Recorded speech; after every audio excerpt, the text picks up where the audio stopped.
Chapter 1. Early Life, 1889–1907. Adolf Hitler was born on April 20, 1889, in Braunau am Inn, Austria, to Alois Hitler and Clara Pölzl. He was the fourth of 6 children, though many of his siblings died in infancy. Hitler had a strained relationship with his strict and authoritarian father, while his mother was deeply loving. He performed poorly in school, especially after his father's death in 1903. Hitler nurtured dreams of becoming an artist and, in 1907, moved to Vienna to pursue this ambition. But he was rejected twice by the Academy of Fine Arts. Chapter 2. Vienna and the Formative Years, 1908–1913. Living in Vienna as a young man, Hitler struggled with poverty after his mother's death in 1907. He worked odd jobs and sold paintings to survive, but his time in the city deeply influenced his worldview. Vienna exposed him to intense, nationalist, and anti-Semitic rhetoric, which left a lasting impression on him. His growing resentment of Jews, socialism, and the multi-ethnic Austro-Hungarian Empire began to take shape during this period.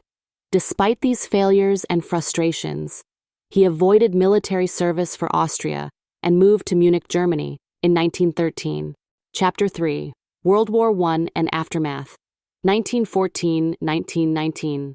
In August 1914, Hitler enlisted in the German army when World War I broke out. He served as a messenger on the Western Front and participated in several significant battles. He was wounded twice and awarded the Iron Cross for bravery. The war deeply affected Hitler, and Germany's eventual defeat in 1918 devastated him.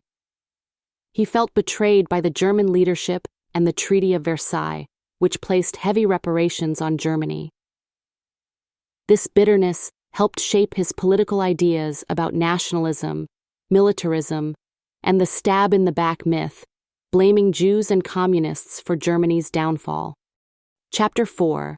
Rise of the Nazi Party, 1919–1923. After World War I, Germany was in a state of political and economic turmoil. The Treaty of Versailles had imposed severe reparations, and the Weimar Republic, established in 1919, was seen by many as weak and ineffectual. The country was riven by factional violence between left-wing and right-wing groups.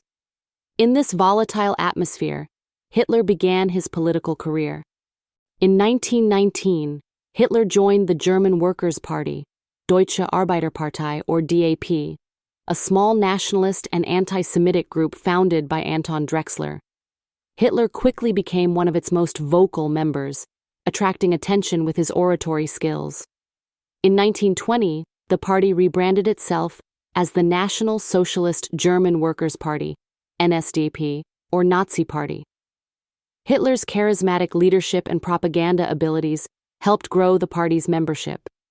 He was instrumental in shaping its platform, which combined extreme German nationalism, anti-Semitism, anti-communism, and anti-capitalist rhetoric. Hitler's rise within the party culminated in 1921 when he became its official leader, Führer. The Nazi Party adopted the swastika as its symbol, and Hitler organized a paramilitary wing called the Sturmabteilung, SA or Brown Shirts, to protect Nazi rallies and disrupt meetings of political opponents. On November 8 and 9, 1923, Hitler and the Nazis attempted to overthrow the Weimar government in the infamous Beer Hall Putsch. The coup failed, and Hitler was arrested and sentenced to 5 years in prison for treason, although he served only 9 months. Chapter 5. Prison, Mein Kampf, and Rebuilding the Nazi Party, 1923–1929. While imprisoned at Landsberg prison, Hitler wrote the first volume of his autobiography and political manifesto, Mein Kampf, My Struggle.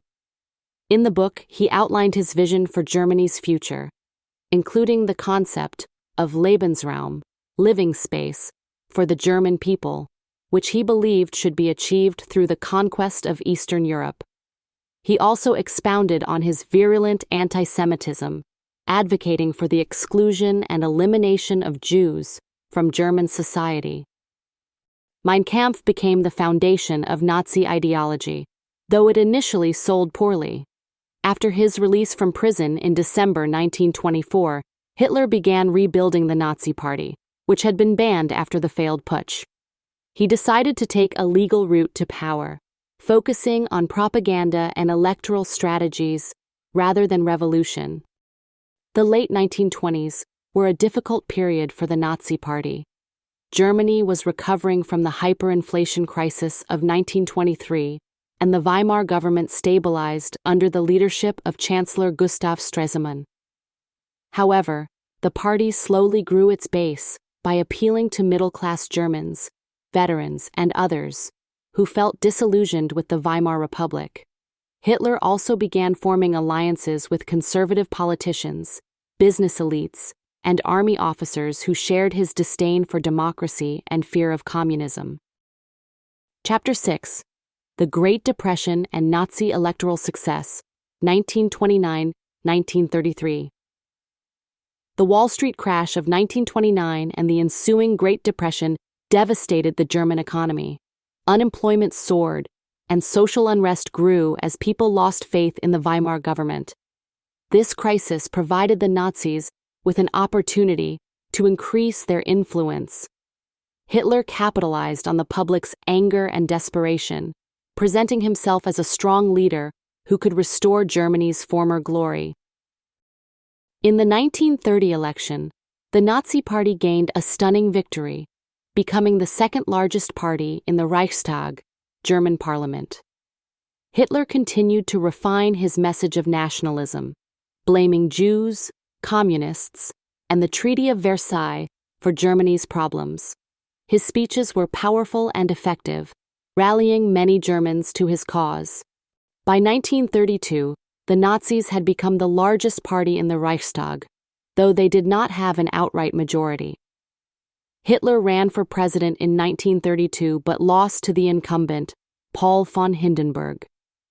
However, political infighting and instability led conservative politicians to believe that they could use Hitler's popularity to their advantage by appointing him chancellor.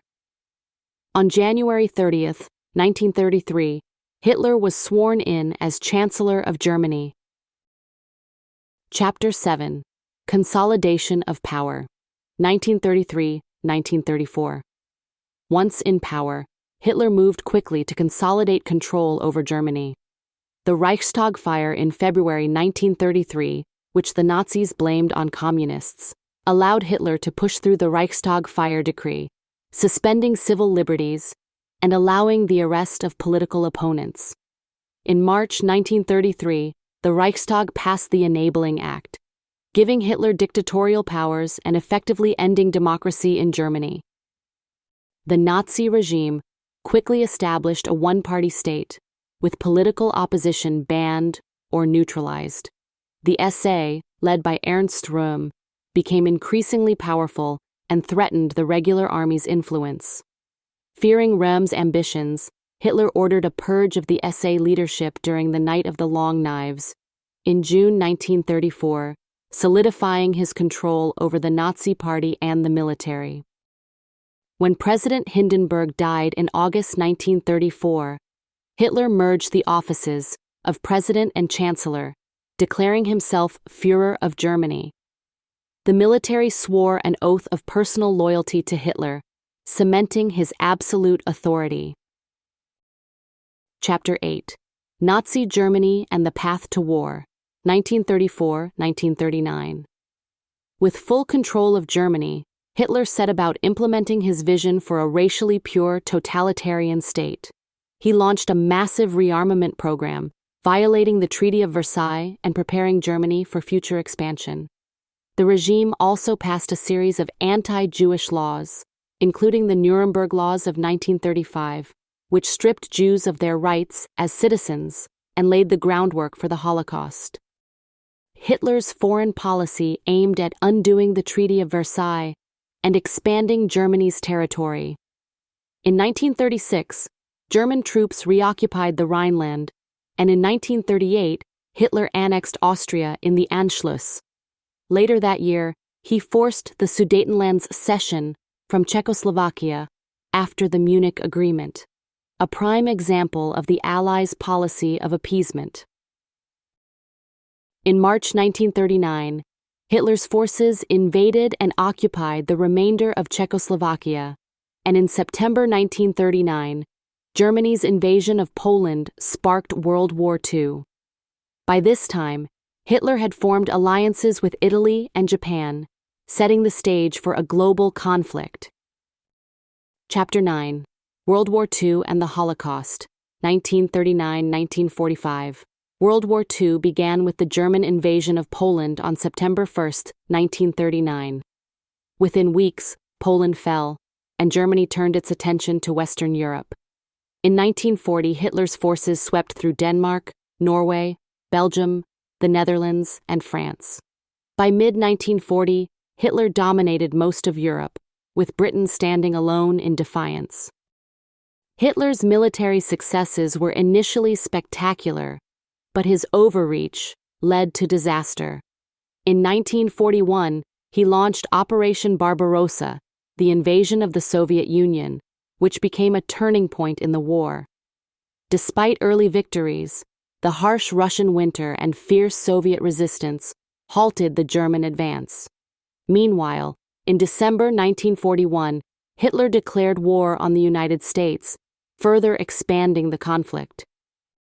During the war, Hitler's genocidal policies reached their horrific zenith.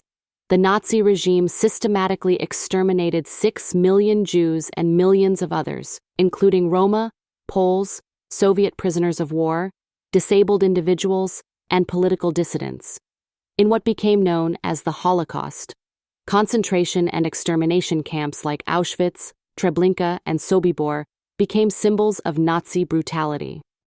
Chapter 10. Downfall and Death, 1945. By 1944, the tide of war had turned against Hitler. The Allies landed in Normandy in June 1944, opening a second front in Western Europe, while the Soviets pushed westward from the east. Germany was being squeezed from both sides, and Allied bombing raids devastated German cities. In July 1944, a group of German officers attempted to assassinate Hitler in the July 20th plot, but the plan failed. Hitler became increasingly paranoid, retreating to his bunker in Berlin as the Allies closed in. In April 1945, Soviet forces entered Berlin. With defeat imminent, Hitler married his longtime companion Eva Braun in a brief ceremony in the Führer bunker. On April 30, 1945, Hitler and Braun committed suicide. Hitler's body was burned by his aides to prevent it from being captured by the advancing Soviets. Germany surrendered a week later, on May 7, 1945, bringing World War II in Europe to an end. Hitler's death marked the collapse of the Nazi regime and the beginning of the reconstruction of Europe. Adolf Hitler's legacy is one of unparalleled destruction and horror. His regime led to the deaths of tens of millions of people during World War II, including the systematic murder of 6 million Jews during the Holocaust. Hitler's ideology of hatred and his belief in Aryan supremacy devastated Europe and the world. Today, he is remembered as one of history's most infamous figures, whose actions caused untold suffering and altered the course of global history.